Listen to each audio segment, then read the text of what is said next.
Bom, hoje nós vamos falar especificamente do tema, né? Como que se encontra um tema de monografia. Na realidade, existe uma grande dificuldade nessa questão de encontrar um tema, né? Normalmente se corre o risco de repetir temas, né? De trabalhar temas que já foram extremamente trabalhados, e então não há necessidade de trabalhar esse tipo de tema mais. Então eu vou dar aqui, na realidade, alguns toques de como que se encontra um tema de monografia, até para facilitar um pouco, né, aqueles que ainda não têm o tema em vista, mas também deixar claro que isso aqui não é uma regra que vai, com certeza, auxiliar nisso aqui não, mas espero que dê algum tipo de conforto para vocês na hora de encontrar o chamado tema de pesquisa, né? Bom, a primeira coisa, nós temos que entender o que é um tema de pesquisa. Ou seja, como encontrar um tema de pesquisa? O que é o tal do tema de pesquisa?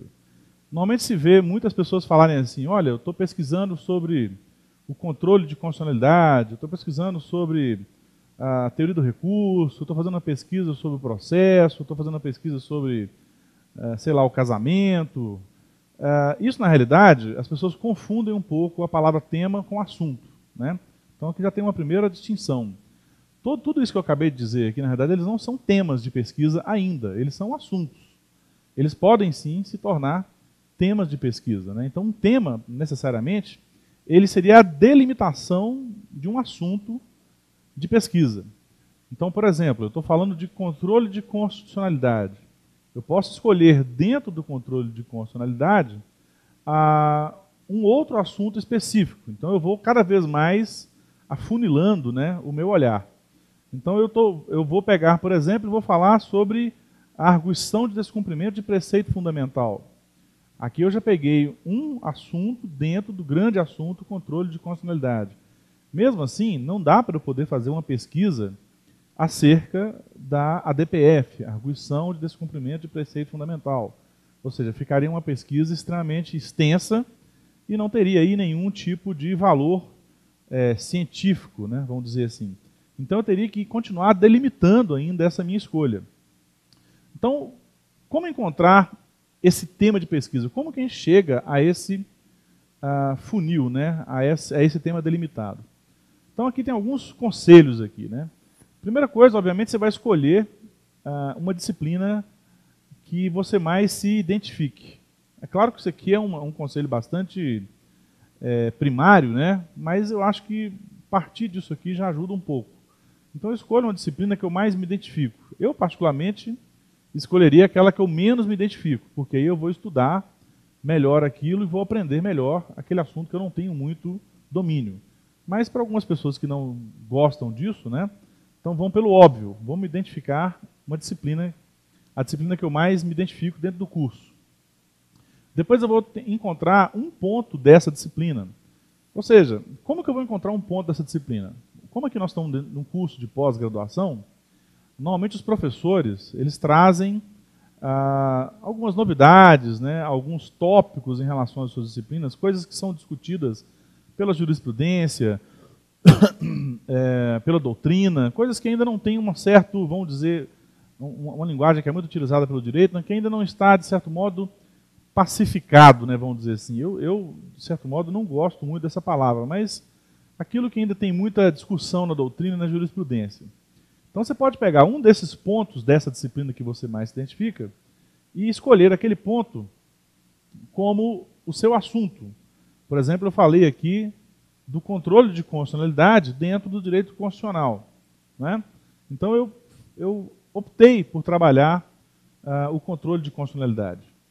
A partir do momento que eu escolhi o ponto dentro dessa disciplina, eu vou escolher um aspecto dentro desse ponto, ou seja, eu vou começar a funilar mais ainda, né? E eu dei o exemplo um pouco antes acerca da ADPF, ou seja, arguição de descumprimento de preceito fundamental, que é a Lei 9882. Então eu pego esse ponto, ADPF, e vou começar a problematizar.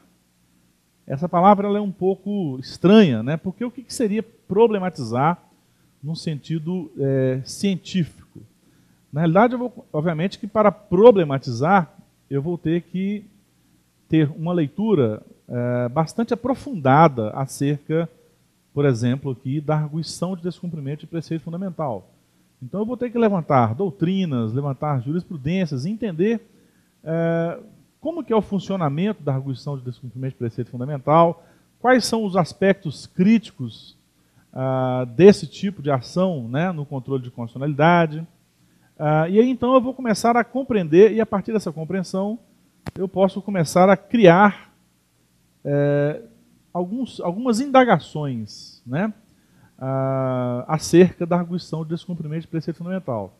E essas indagações, esse conjunto de indagações que circundam, né, a arguição de descumprimento de preceito fundamental, nós podemos chamar de problematização. Então eu vou investigar ali dentro quais são os principais problemas, né, vamos dizer assim de uma forma mais simples, né, que estão relacionados à arguição de descumprimento de preceito fundamental. Aqui já começa, se vocês observarem, eu não me lembro muito bem, né, mas na Lei 9882 existe um veto, né, presidencial, que inclusive tinha a previsão de que o cidadão poderia propor a arguição de descumprimento de preceito fundamental. Esse inciso ele foi vetado, né, pelo presidente. Então, a partir desse veto, obviamente, os cidadãos não podem mais propor diretamente a arguição de descumprimento de preceito fundamental. Necessariamente, eu dependeria de um daqueles legitimados do artigo 103 da Constituição para, obviamente, me dispor da arguição de descumprimento de preceito fundamental.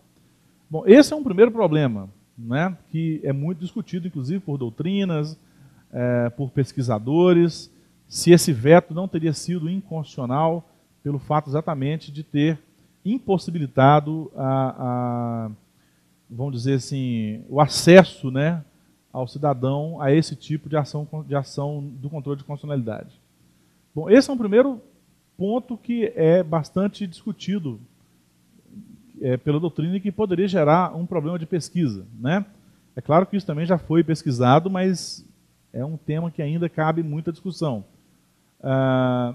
Então aqui eu estou exatamente falando de como problematizar, né? Outra questão que também é muito discutido no controle de constitucionalidade como um todo, não só na DPF, mas pode-se pegar a questão da DPF, são a questão dos efeitos da decisão no controle de constitucionalidade, né?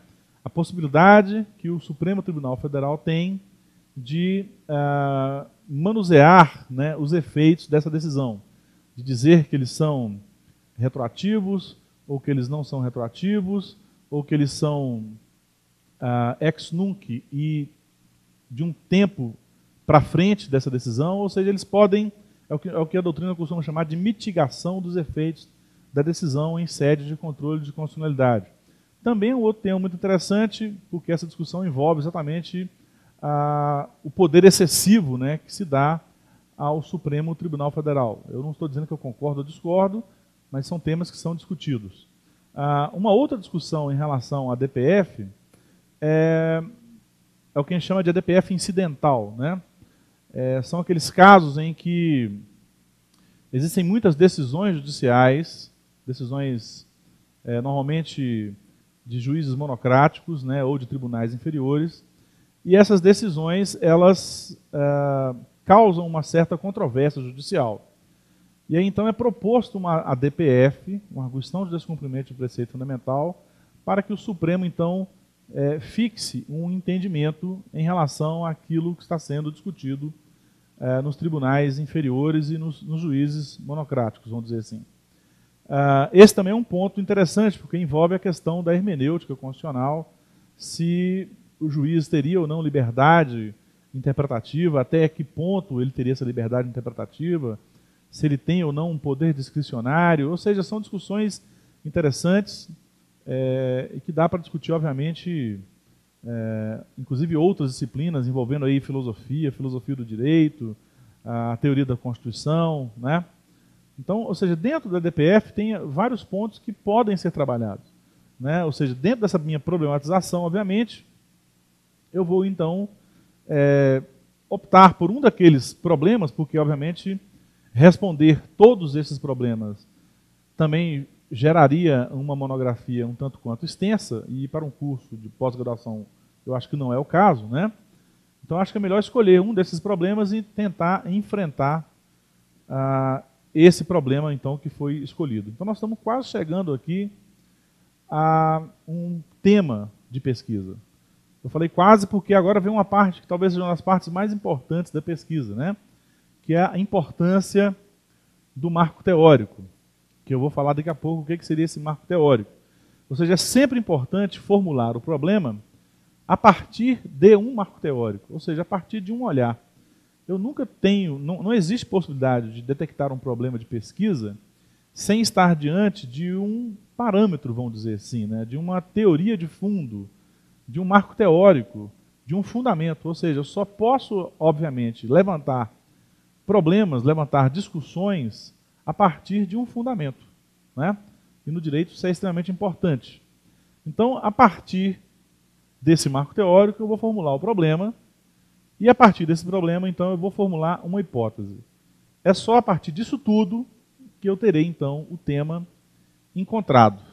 Então, vamos pular aqui para a questão do marco teórico, e depois nós voltamos nessa questão do tema encontrado. O marco teórico, essa palavrinha ela assusta um pouco, até porque a preocupação com o marco teórico em pesquisa no direito, ela é um tanto quanto recente, vamos dizer assim, né? De 20 anos para cá, essa discussão do tal do marco teórico, ela ganhou uma grande importância. Então, hoje em dia, então, não há como fazer pesquisa sem o chamado marco teórico. Existem grandes pesquisadores que criticam a escolha do marco teórico, ou seja, criticam você fixar um marco teórico, né? Alguns vão dizer que isso é quase que já ter uma resposta pronta. A escolha do marco teórico já guia a resposta. Eu até concordo um pouco com essa crítica, mas em se tratando de alunos de graduação e pós-graduação, até mesmo de mestrado, eu acho que é um pouco complicado dispensar o marco teórico. Então, o marco teórico eu acho que é extremamente importante para vocês. O que é o marco teórico e de que modo que esse marco teórico vai influenciar na formulação do tema, do problema e, inclusive, da hipótese de pesquisa? Bom, é importante frisar aqui, gente, que nós ainda não chegamos na monografia, né? Mas aqui nós estamos falando, inclusive, antes de um planejamento da pesquisa. É meio complicado fazer uma pesquisa sem antes planejá-la, né? Partir para a escrita sem ter um planejamento prévio, eu acho que é perder tempo, né? E pode ser que você não consiga fazer pesquisa. Então eu estou falando aqui do planejamento, né? São coisas mínimas que você tem que ter escrito em algum lugar, né? Como forma de um projeto ou de um plano de pesquisa, que seria o tema, o problema, o marco teórico e a hipótese. Eu acho que isso aí é o básico em qualquer planejamento de pesquisa, né? Se quiser acrescentar objetivo, justificativa, isso é outra coisa. Mas esses 4 elementos são básicos. Tema, problema, marco teórico e hipótese são extremamente fundamentais em qualquer planejamento de pesquisa. Bom, o que é um marco teórico? A pesquisa inicia-se a partir do surgimento ou constituição de um problema teórico ou prático. Bom, aí vem, o marco teórico deve ser considerado desde essa problematização inicial. O marco teórico constitui-se como elemento de controle não só do problema, como de toda a pesquisa. Bom, o que é o marco teórico? Marco teórico, eu entendo, né, a partir de outras leituras, obviamente, óbvio que ele é uma teoria, né? Mas tem muitas pessoas que falam assim, eu posso usar um princípio constitucional, por exemplo, um princípio do processo, um princípio do direito civil, um princípio do direito tributário, do direito administrativo, como marco teórico. Tudo bem. Não vejo problema em usar um princípio jurídico, né, como marco teórico, mas, de qualquer modo, há necessidade da existência de uma teoria que explique esse princípio para ser considerado um marco teórico. Exemplo, eu não posso simplesmente falar que o meu marco teórico é o princípio do contraditório no processo, por exemplo, né? Eu tenho que, de algum modo, traduzir a partir de um teórico específico, o que eu estou chamando de contraditório. Eu acho que muitos de vocês devem saber que existem inúmeras discussões em relação ao que seria um contraditório, né? Tem a chamada escola paulista de processo, que tem uma concepção de contraditório bastante distinta da concepção mineira de processo, né? Que é muito influenciada pelo Hélio Fato Salari, que é muito influenciada por a leitura do mineiro chamado Rosemiro Pereira Leal. Então é um pouco distinto a leitura que esses autores têm, como Haroldo Plínio, Rosemiro, de autores como Cândido Rangel Dinamarco, Ada Pellegrini Grinover, né?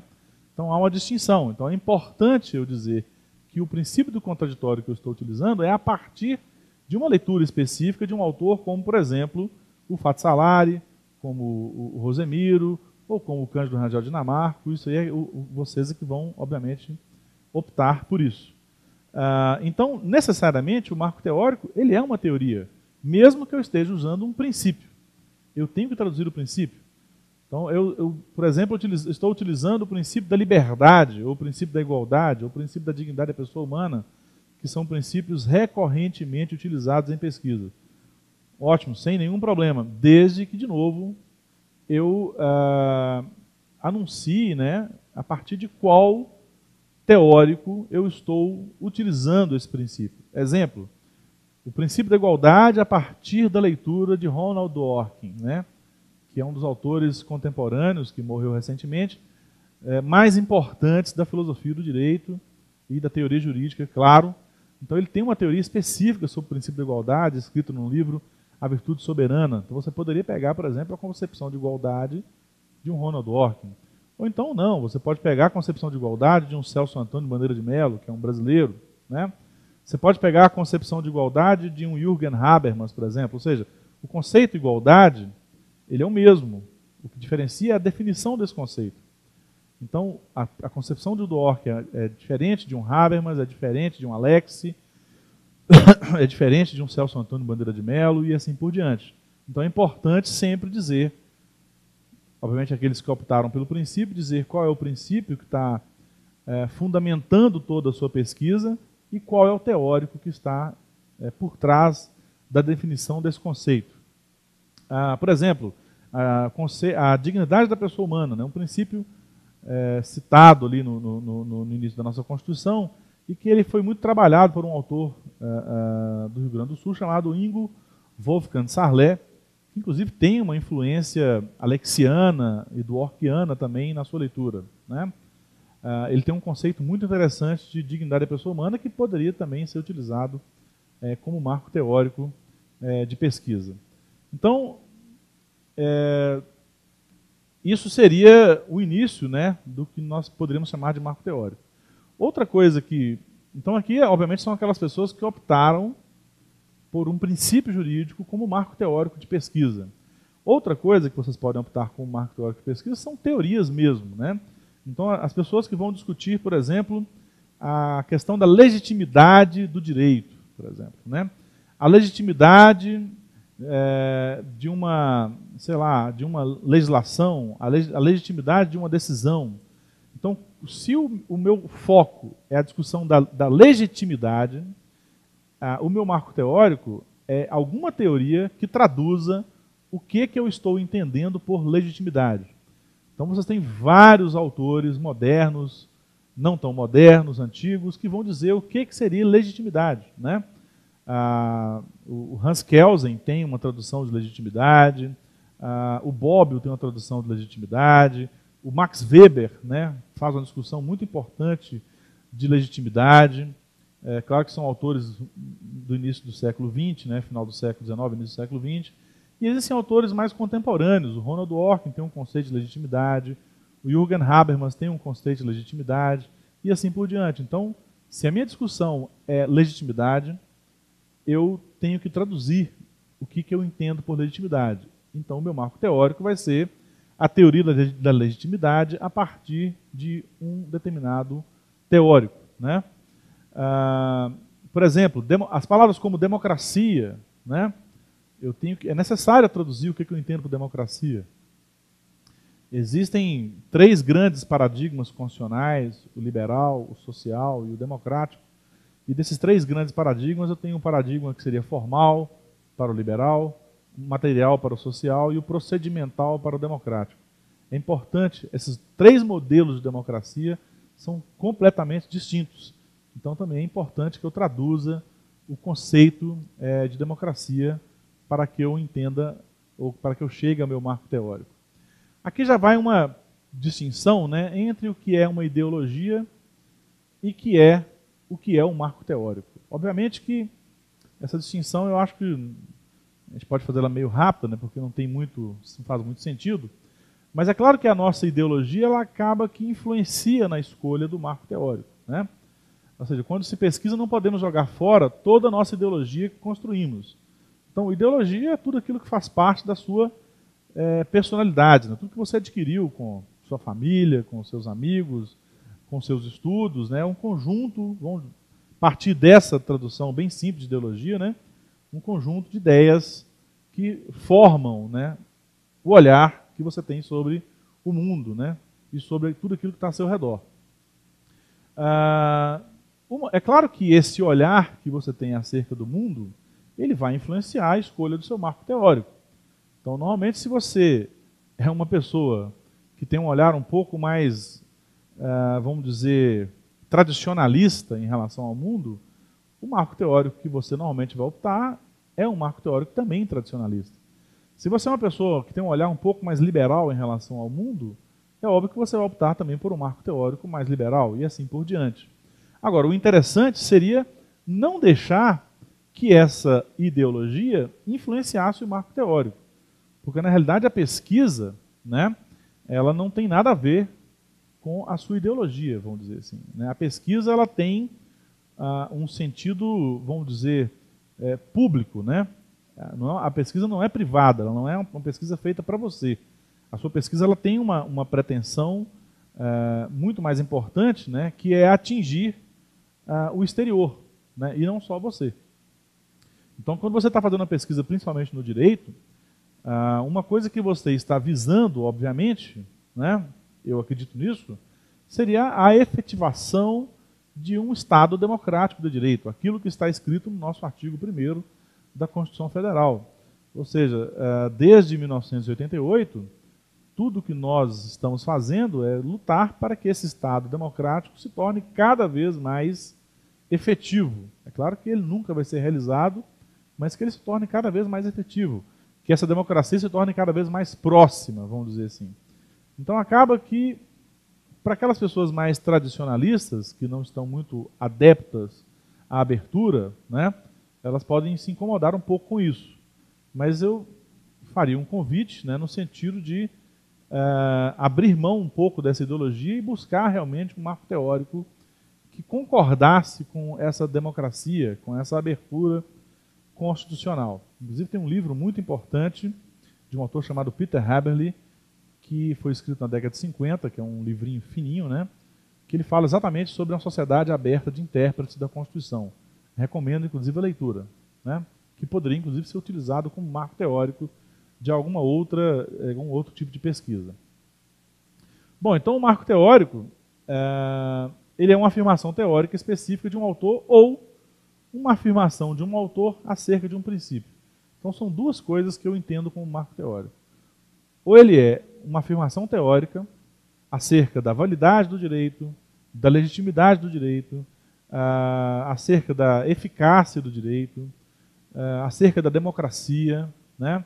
Acerca do que são princípios, ou seja, existem inúmeras coisas, acerca da vida, a discussão da vida, por exemplo, o que é a vida, né? Então são discussões teóricas e essas afirmações teóricas elas são chamadas de marcos teóricos. Ou então pode ser uma afirmação de um autor acerca de um princípio constitucional. Então o que um determinado autor entende pelo princípio da igualdade, pelo princípio da propriedade, pelo princípio da liberdade, pela dignidade da pessoa humana e assim por diante. Então, esses dois exemplos podem ser utilizados como marco teórico de pesquisa. Então, por exemplo, se eu tenho na minha cabeça, vamos voltar aqui naquela discussão da DPF, vamos supor que eu escolhi então o tema da DPF, que a gente chama da DPF incidental, onde é proposto uma arguição de descumprimento de preceito fundamental para que uma determinada controvérsia judicial existente, ela seja, vamos dizer, sanada pelo Supremo Tribunal Federal. Ou seja, quando eu proponho essa arguição de descumprimento de preceito fundamental, o Supremo então poderia fixar um entendimento, né? E esses juízes, então, obviamente, inferiores, né, vamos dizer assim, eles estariam vinculados a uma decisão do Supremo. E aí acabaria, então, com a chamada controvérsia. Isso é muito criticado por alguns autores que defendem a hermenêutica constitucional, a interpretação constitucional. É claro que existem N argumentos acerca de uma liberdade de interpretação. Alguns autores criticam, inclusive, essa liberdade de interpretação. Mas, por exemplo, existe um autor norte-americano, eu até já citei ele aqui, chamado Ronald Dworkin, que talvez seja um dos autores, seja o maior crítico, né, ou o maior estudioso das decisões judiciais no direito norte-americano. E, obviamente, ele tem sido muito utilizado e muito estudado no Brasil. O Ronald Dworkin defende uma teoria construtiva do direito extremamente interessante, né? Eu poderia, por exemplo, utilizar para criticar essa discussão que eu apresentei agora em relação à possibilidade que o Supremo teria de fixar o entendimento na arguição de descumprimento de preceito fundamental, a partir de uma teoria do Ronald Dworkin chamada direito como integridade, né? O Ronald Dworkin propõe uma discussão nessa teoria, onde ele diz que, obviamente, o juiz ele tem uma liberdade interpretativa, mas não é uma liberdade tão ampla como a liberdade, por exemplo, de autores positivistas, como Kelsen e Hart, por exemplo. Então, o Dworkin ele defende que o juiz tem sim uma liberdade, mas o juiz tem, antes de qualquer coisa, um compromisso com a integridade do direito. Né? Obviamente que isso não é motivo da nossa aula, mas vocês podem depois perguntar para os professores do curso o que seria essa integridade do direito, de que modo que essa integridade do direito ela poderia contribuir para uma pesquisa como essa. Né? Mas então, eu obviamente teria que ler um livro clássico do Ronald Dworkin chamado O Império do Direito, pelo menos os capítulos 6 e 7, para entender o que é a integridade do direito. E aí, a partir dessa leitura do Ronald Dworkin, eu teria como criar um problema de pesquisa, que poderia ser feito da seguinte forma. É claro que depois eu vou trazer exemplos escritos, né, digitados, até para que isso fique um pouco mais claro, em outras aulas, claro. Então eu poderia formular um seguinte problema a partir do Ronald Dworkin, né? Então meu problema seria o seguinte: levando em consideração a teoria do direito como integridade de Ronald Dworkin, pode-se afirmar que a pretensão de fixação de um entendimento pelo Supremo Tribunal Federal é uma agressão à proposta de direito como integridade? Esse seria um problema. Então eu tenho o direito como integridade como parâmetro para questionar alguma coisa. É claro que eu vou ter que pesquisar para saber se essa proposta ou essa pretensão, né, de fixação de entendimento pelo Supremo seria ou não uma agressão à liberdade, né, vamos dizer assim, de interpretação judicial. É claro que o Dworkin, frisando novamente, né, ele defende sim uma liberdade interpretativa, o que ele chama de poder discricionário no sentido fraco, mas ele não defende uma liberdade totalmente ampla, né? Mas é importante fazer uma leitura para entender o que eu estou dizendo em relação a isso. Então, aqui já seria um marco teórico de pesquisa. Ou seja, sem esse marco teórico, sem essa teoria de fundo, não há como construir hipótese. Obviamente que ele vai servir de fundamento para a hipótese. Eu vou falar daqui a pouco o que seria essa hipótese, né? O marco teórico seria o fundamento que respalda toda a argumentação e lhe dar sentido ou, inclusive, uma afirmação que seja incisiva.